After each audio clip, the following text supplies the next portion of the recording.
Assalamualaikum warahmatullahi wabarakatuh. Saya Nuri Nabila, NPM 2015310357, mau mempresentasikan hasil tugas saya. Sini saya mau menjelaskan hasil tugas saya dari pertemuan 1 sampai dengan pertemuan 7. Pertemuan pertama, saya mau menjelaskan kewirausahaan. Kewirausahaan berasal dari kata entrepreneur yang berarti orang yang membeli barang dengan harga pasti meskipun orang itu belum mengetahui berapa harga barang yang akan dijual. Wirausaha sering juga disebut wira swasta yang artinya sifat-sifat keberanian, keutamaan, keteladanan dalam mengambil resiko yang bersumber pada kemampuan sendiri. Meski demikian, wirausaha dan wira swasta sebenarnya memiliki arti yang berbeda. Hakikat kewirausahaan dari beberapa konsep yang ada 6 hakikat penting kewirausahaan sebagai berikut. Kewirausahaan adalah suatu nilai yang diwujudkan dalam perilaku yang dijadikan dasar sumber daya, tenaga penggerak, tujuan, proses, dan hasil bisnis menurut Axmat Swansea 1994. Kewirausahaan adalah suatu kemampuan untuk menciptakan sesuatu yang baru dan berbeda, menurut Drucker 1959. Kewirausahaan adalah suatu proses penerapan kreativitas dan inovasi dalam memecahkan personal dan menemukan peluang untuk memperbaiki kehidupan. Konsep-konsep kewirausahaan. Ada beberapa konsep dasar kewirausahaan yang harus lebih dulu dipahami dengan baik agar bisnis bisa berhasil. Yang pertama, agility, kemampuan untuk bergerak cepat. Bergerak cepat atau kelincahan dalam kemampuan seseorang untuk berubah arah secara tepat dan cepat tanpa kehilangan tujuan. Yang kedua, endurance. Konsep selanjutnya yang wajib dipahami seorang pengusaha adalah endurance atau kemampuan untuk melakukan berbagai tugas terus-menerus. 3. Kecepatan. Situasi di pasar bersifat dinamis dan akan selalu berubah. Seorang wirausahawan yang baik akan mampu mengikuti semua perubahan itu dengan cepat. 4. Fleksibilitas. Kemampuan beradaptasi dengan situasi baru adalah bentuk fleksibilitas seorang pengusaha. Dimanapun dirinya berada, peluang yang kesempatan mesti selalu bisa dimanfaatkan dengan baik tanpa banyak mengeluh. Yang kelima, strength, kekuatan. Kekuatan baik secara fisik maupun mental sangatlah diperlukan oleh seorang pengusaha. Dengan fisik dan mental yang kuat, fungsi dari setiap komponen dalam bisnis bisa dijalankan dengan baik dan maksimal. Kompetensi kewirausahaan. Kompetensi kewirausahaan terdiri dari 7, yaitu yang pertama, keterampilan teknis. Yang kedua, pembuatan dan pengambilan keputusan. Yang ketiga, kemampuan pengorganisasian. Yang keempat terlebih dahulu, manajemen pemasaran dan keuangan.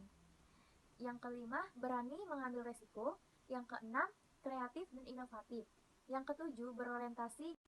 Pertemuan yang ketiga menjelaskan merintis usaha baru dan menganalisis model pengembangannya. Merintis usaha baru. Sebagai seorang pemilik dan pengelola usaha atau pengelola usaha kecil, wirausaha bisa memilih dan melakukan 3 cara yang dapat dilakukan oleh seorang apabila ingin memulai usaha atau memasuki dunia usaha, yaitu yang pertama, merintis usaha baru. Yang kedua, membeli perusahaan orang lain. Yang ketiga, kerjasama manajemen. Merintis usaha baru itu untuk memasuki dunia bisnis diperlukan jiwa wirausaha. Cara pertama untuk memasuki dunia bisnis adalah dengan memulai bisnis baru. Metode ini diwujudkan dalam membentuk dan menciptakan perusahaan baru menggunakan modal, ide, organisasi, manajemen. Yang kedua, membeli perusahaan yang telah ada. Cara kedua yang bisa dilakukan oleh seseorang yang akan merintis usaha baru adalah dengan membeli perusahaan yang telah didirikan atau dirintis dan diorganis oleh orang lain dengan nama goodwill dan organisasi usaha yang sudah ada. Yang ketiga, kerjasama manajemen atau waralaba.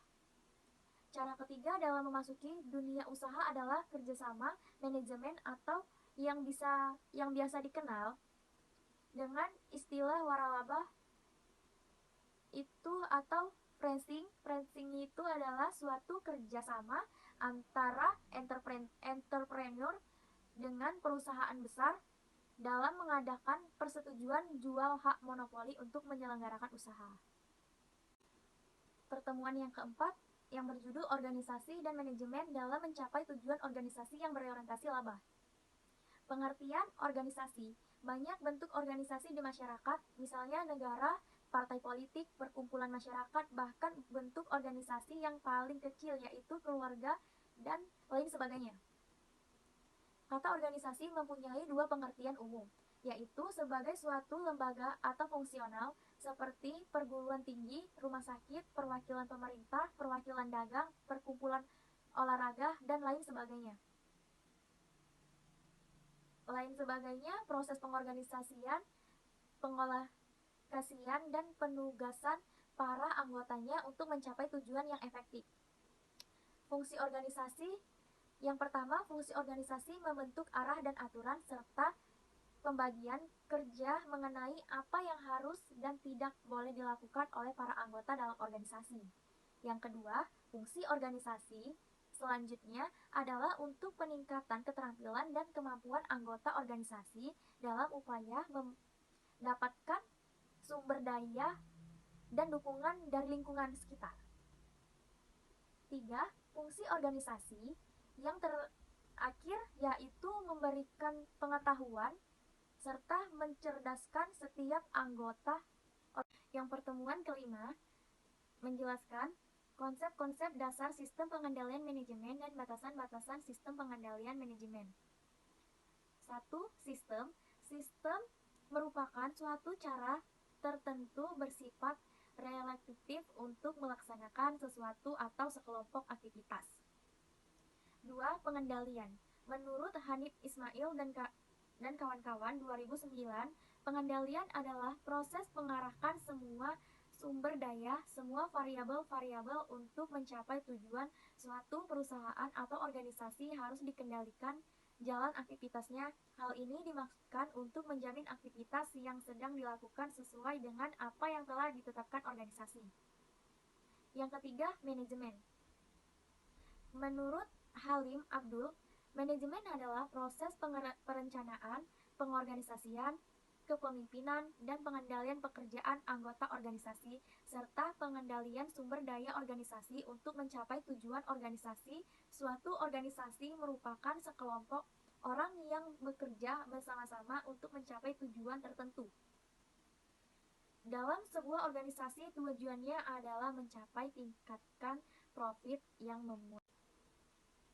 Pengertian sistem pengendalian manajemen menurut Swadi, sistem pengendalian manajemen adalah sebuah sistem yang terdiri dari beberapa subsistem yang saling berkaitan, yaitu program, pelanggaran, akuntansi, pelaporan, dan pertanggungjawaban untuk membantu manajemen mempengaruhi orang lain dalam sebuah perusahaan agar mau mencapai tujuan perusahaan melalui strategi tertentu secara efektif dan efisien.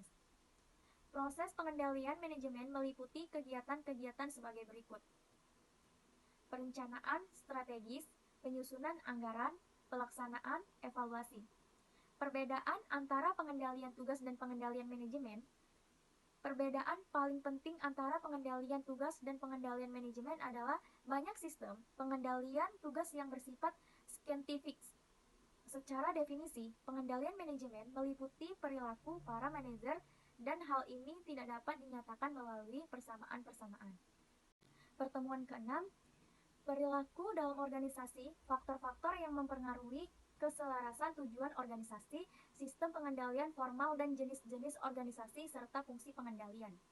Pengertian perilaku dalam organisasi, ada beberapa pengertian perilaku organisasi menurut beberapa ahli, diantaranya yaitu sebagai berikut. Geo Kelly, perilaku organisasi adalah suatu bidang studi yang mempelajari sifat-sifat organisasi, termasuk bagaimana organisasi dibentuk, tumbuh, dan berkembang. Yang kedua, Adam Indra Wijaya, perilaku organisasi, suatu bidang studi yang mempelajari semua aspek yang berkaitan dengan tindakan manusia, baik aspek pengaruh anggota terhadap organisasi maupun pengaruh organisasi terhadap anggota. Faktor-faktor yang mempengaruhi keselarasan tujuan. Faktor-faktor yang mempengaruhi keselarasan tujuan terdiri dari faktor eksternal dan faktor internal. Faktor eksternal adalah, dalam hal ini adalah norma-norma mengenai perilaku yang diharapkan di dalam masyarakat, di mana organisasi merupakan bagian dari masyarakat. Faktor internal, pertama ada budaya. Budaya meliputi keyakinan bersama, nilai-nilai hidup yang dianut, norma perilaku, serta asumsi-asumsi secara implisit diterima dan secara eksplisit di mana prestasikan di seluruh jajaran organisasi. 2. Gaya manajemen. Gaya manajemen merupakan faktor internal yang memiliki dampak paling kuat terhadap pengendalian manajemen. Jenis-jenis organisasi dan fungsi sistem pengendalian. Jenis-jenis organisasi formal atau legal menurut organisasi yang terdaftar dari diakui serta memiliki landasan hukum tertentu, misalnya organisasi pemerintah, perusahaan negara, partai politik, organisasi masyarakat, lembaga internasional, dan institusi pendidikan. Organisasi internasional adalah suatu organisasi negara yang melibatkan 2 atau lebih negara dalam suatu tujuan, misalnya organisasi internasional PBB. Yang ketiga, organisasi informal atau voluntary associations merupakan organisasi yang terdiri dari relawan yang memiliki tujuan tertentu, misalnya komunitas, forum, fanbase, atau klub tertentu. Pertemuan 7 di sini berjudul Pusat Pertanggungjawab, Pusat Beban, Pusat Administratif dan Pendukung, Pusat Penelitian dan Pengembangan, serta Pusat Pemasaran. Pusat tanggung jawab adalah pusat tanggung jawab merupakan organisasi yang dipimpin oleh seorang manajer yang bertanggung jawab terhadap aktivitas yang dilakukan pada hakikatnya. Perusahaan merupakan sekumpulan pusat-pusat tanggung jawab yang masing-masing diwakili oleh sebuah kota dalam bagian organisasi. Hubungan antara input dan output, manajemen bertanggung jawab untuk memastikan hubungan yang optimal antara input dan output. Di sejumlah pusat tanggung jawab, hubungan itu bersifat timbal balik dan langsung, misalnya seperti di departemen produk, input bahan baku menjadi bagian fisik dan barang. Jadi di sini pengendalian fokus pada penggunaan input minimum yang dibutuhkan untuk memproduksi output yang diperlakukan menurut spesifikasi dan standar mutu yang benar, tepat waktu, dan sesuai dengan jumlah yang diminta. Peranan laba. Laba merupakan tolak ukur yang penting atas efektivitas karena laba merupakan selisih antara pendapatan dan biaya.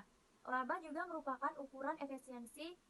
Dengan demikian, laba mengukur baik efektivitas maupun efisiensi.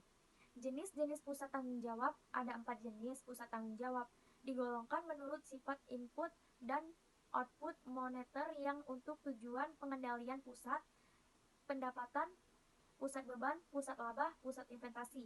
Pusat pendapatan. Di pusat pendapatan, suatu output diukur secara moneter. Akan tetapi, tidak ada upaya formal yang dilakukan untuk mengaitkan input dengan output.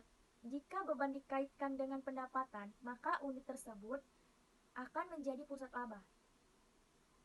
Pusat beban. Pusat beban adalah pusat tanggung jawab yang inputnya diukur secara moneter, namun outputnya tidak. Ada 2 jenis umum dari pusat beban, yaitu pusat beban teknik, pusat beban kebijakan.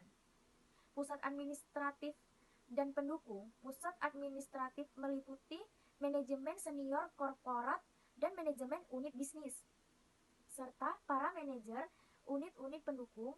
Pusat pendukung merupakan unit-unit yang menyediakan layanan kepada pusat tanggung jawab. Demikianlah presentasi saya. Apabila ada salah-salah kata, saya mohon maaf. Wassalamualaikum warahmatullahi wabarakatuh.